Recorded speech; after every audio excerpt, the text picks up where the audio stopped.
Hey everyone, so it is day 3 of March of the Writers, and this topic is Under the Influence. So basically, we are talking about what influences us as writers, creators, etc. Where does our inspiration come from? So, my inspiration comes from a lot of places, and I suppose we'll start with writers first. So, as I mentioned in my previous video, Goosebumps was a big, starting point for me. I started writing, little stories before that, but not as much as when I started reading Goosebumps. Goosebumps is what basically got me into both reading and writing. And I've read a little bit more from R.L. Stine, but Goosebumps is the main thing that started me wanting to be a writer. So my first inspiration would be R.L. Stine and Goosebumps. And there's been other things that I have maybe not completed all their works, but I have liked their style, their twists on things. So, it's not just specifically authors, but sometimes just one book, right? Because maybe I didn't read everything from the authors. Some other things that come to mind are The Lovely Bones.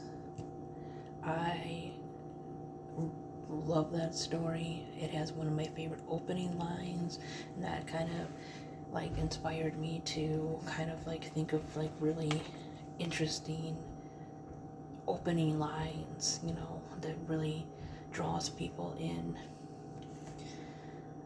The Hunger Games is probably my favorite book of all time. I have not read anything else from Suzanne Collins, but I've read the trilogy and the prequel, and I like her use of names and how she kind of builds these little cultures and stuff in the districts that are, based upon, real life people, or, real life groups and, other things.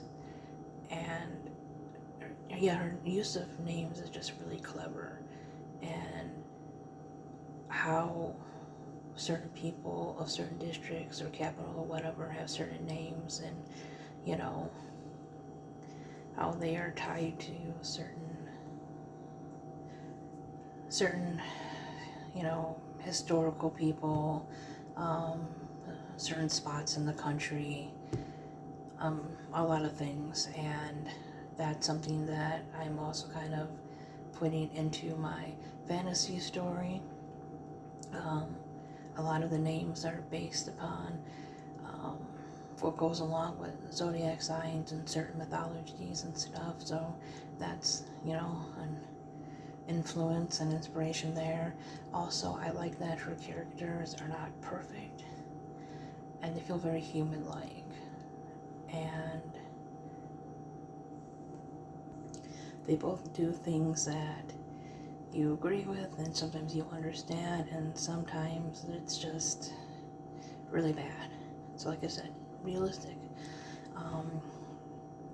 For children's books also, I enjoyed Coraline. I got to read more Neil Gaiman, but that kind of goes along with the Goosebumps thing. I really thought the story was interesting, clever. I liked Coraline as the protagonist. I just like ones that feel realistic.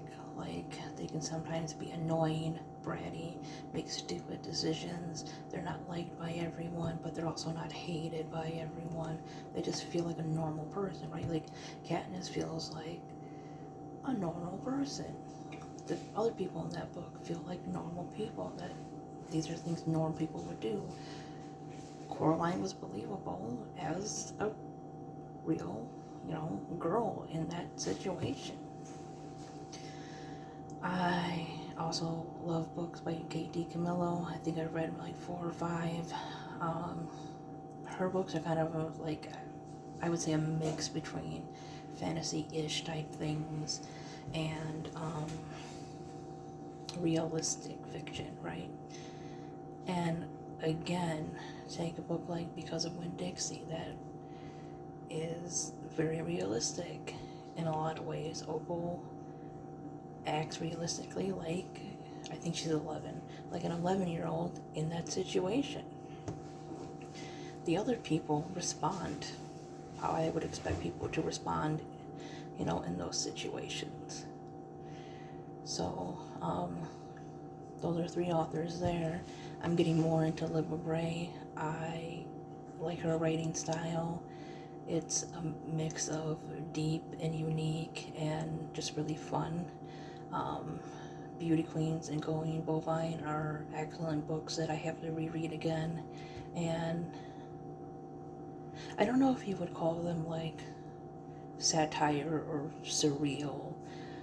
Maybe a mix of those two.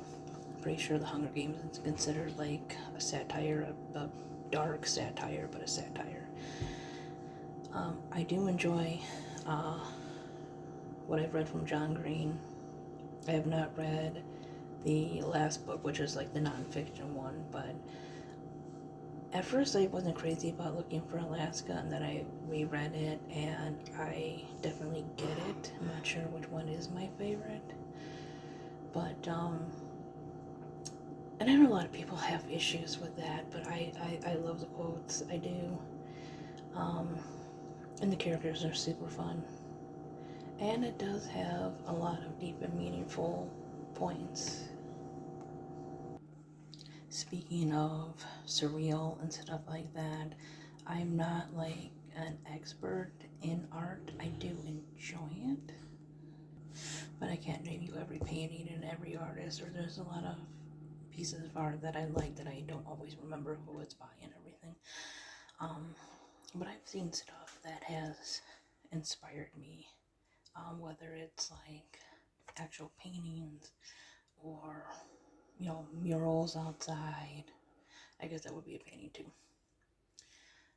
Or, manga drawings or just drawings in general, things that people make out of stuff like metal and stuff.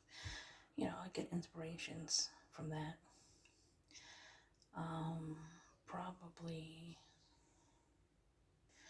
but a painting that I really love is The Persistence of Memory.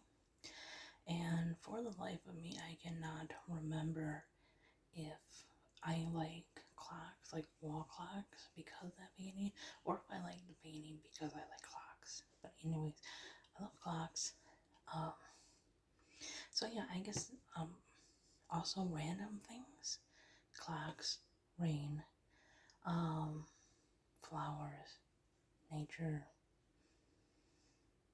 all that kind of stuff definitely gives a lot of inspiration. Things you'll most definitely see in my work are different types of flowers, especially tulips, rain, rainbows, different kinds of animals, especially llamas, anything to do with elements. Obviously rain is one, water, but different elements. So yeah, there's art and nature and authors that inspire me. When it comes to music, I prefer people that write their own stuff. Some I listen to more than others, but all these people that I'm listing here, I love both their music and I especially love the lyrics that go with their music. I think Lord has fantastic music and songwriting. It goes from straight up heartache and other things to stuff that's kind of more symbolic in a way, but also you can kind of tell what she's talking about when you really listen. Same thing kind of goes for Tori Amos, though Lord is a little bit easier to decipher. Um, but I really loved Pure Heroine. Um, those songs just had a lot of meaning and a lot of reality to them, but the lyrics were also very clever. Tori, I really love Boys for Melee. My holy music trinity, or what I call my holy music trinity, is um, Nightwish, Dino, and Florence and the Machine. I don't know why I forgot. That's my holy trinity, but I'm getting a little tired. Anyways,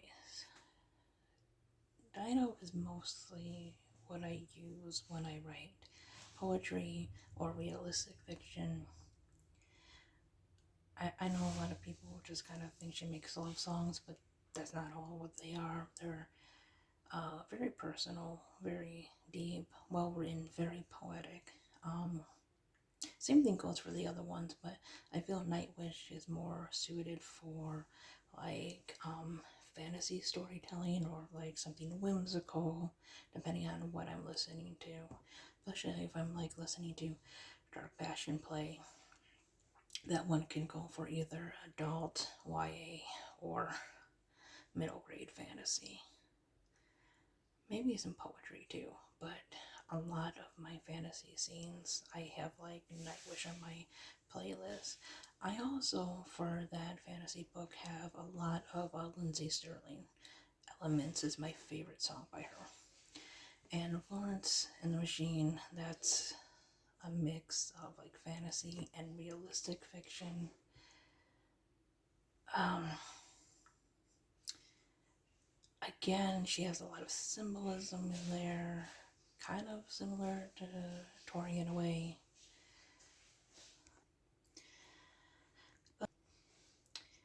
Not a whole lot from TV and movies, but there are ones that I really like the writing and the characters and stuff from.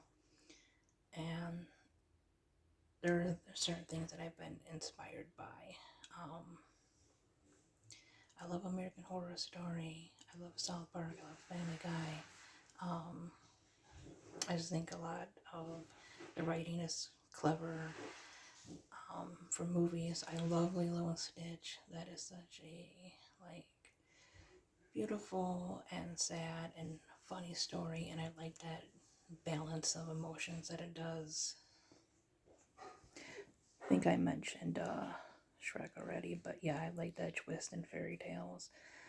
I also like movies like Juno and Mean Girls, again, for believable characters and humor and stuff like that. So yeah, there's a lot that inspires me. So let me know what inspires you.